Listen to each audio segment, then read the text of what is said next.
So in today's culture, there's this idea that everything needs to be faster, everything has to be prepared quickly, speed and time, and the value of things is how quick can it happen, how accessible is it.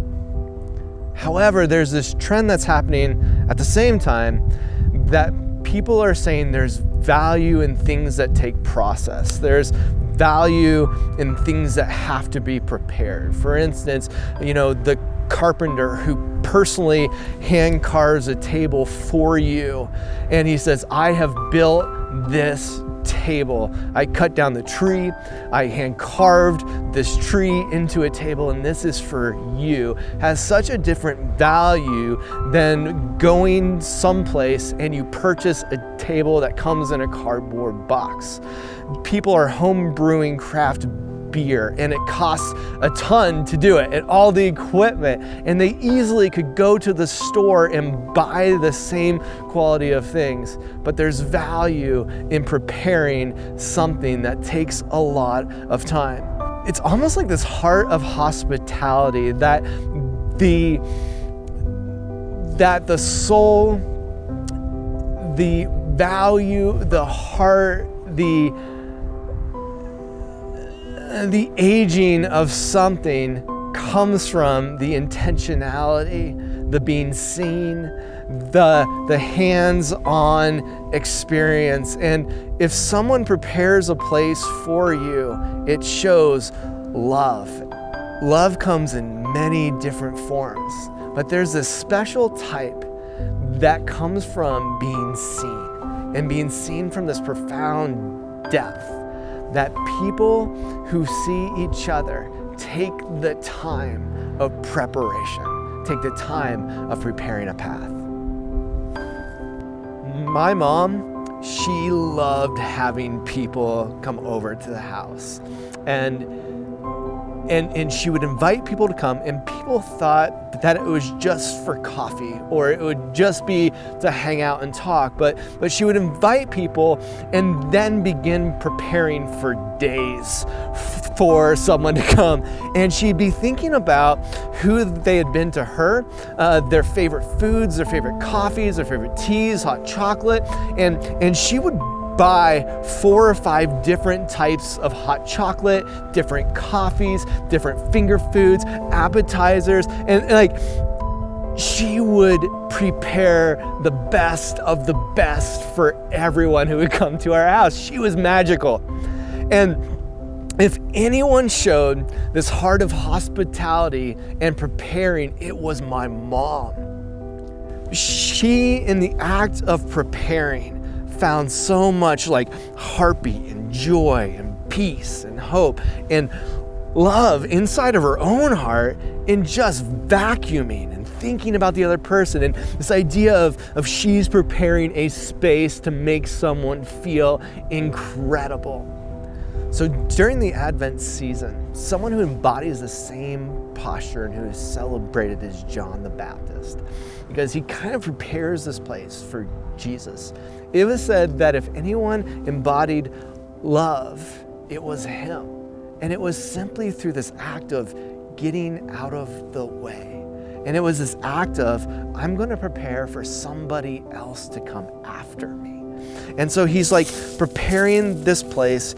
He isn't thinking technically about how fast he can get things done, or even if he himself is even going to get it done, or even see it to its fullness. He is simply thinking of, how do I prepare this place for Jesus? How do I go back to the basics, to the Torah? How do I understand the things that typically people don't understand?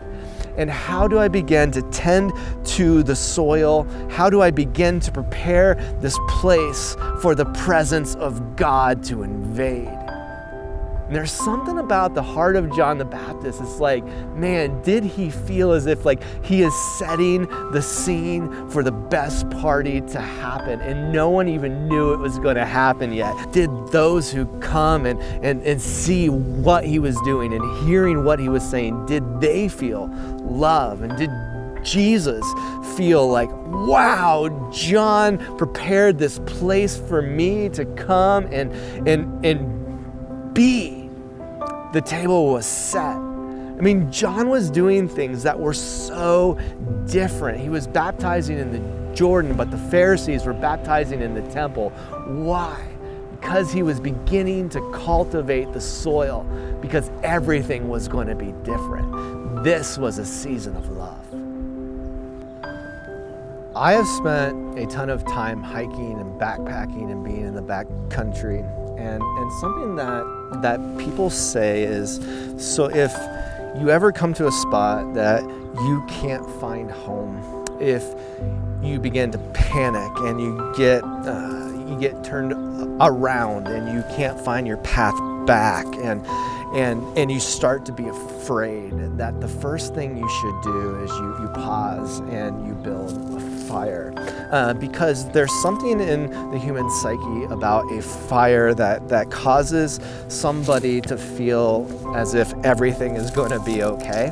And in fact, in the early church, and before the church even existed, there had been this like value that people saw of fire and a flame, and as symbolizing the presence of God, as if in the Jewish temple they would always have this flame burning, saying God is here, God is present. And that symbol has continued on to today. There are churches who have candles in the back of the sanctuary to symbolize the presence of God, and God is here. And these candles and these things that are burning aren't just the candles that you buy from the store. They're like special candles that have been prepared and hand poured, and they burn for a really, really, really long time.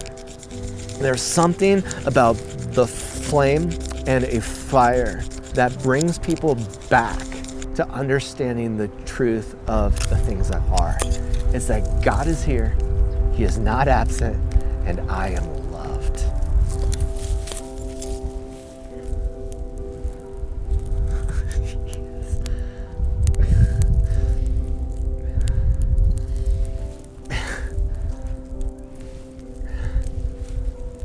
So as you light the love candle, may you find love in the act of preparation. May you find joy in creating spaces because you see people. May you find love in sitting in the places that have been prepared for you. And may you take joy, peace, love, and hope and sit in it this Advent season, as these are the things that Jesus has prepared for you.